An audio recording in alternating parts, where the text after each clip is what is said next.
You would think, right, after that tragic Metro North crash, the worst in Metro North history, that people would be extra cautious around those train crossings. But we got reports from viewers about an intersection in Derby where they say people go around those gates and try to beat the trains. News 8's Stephanie Simone has the very latest tonight. Residents here in Derby say that there's a lot of traffic on this road, and oftentimes cars will get stuck on the tracks. It's a busy intersection here at Pershing and Division Street, and yards down is a train track.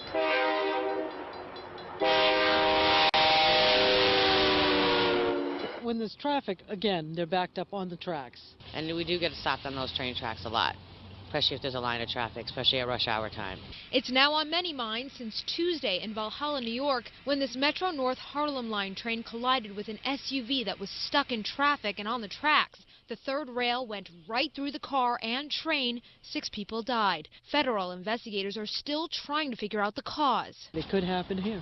And it has. Back in 2006, this was the scene after Lena Lucarelli got stuck in traffic and on the tracks. She sat down with Kent Pierce. The next thing I knew was that barrier that goes in front crashed down on my car.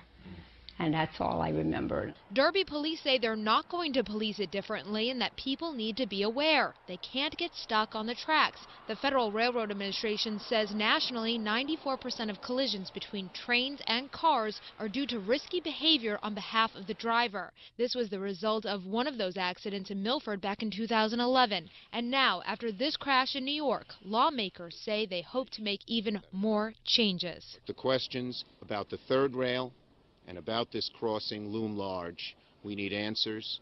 Of course, there is still no official cause for that crash in Valhalla. The NTSB says it could take up to a year for the full investigation. In Derby, Stephanie Simone, News 8.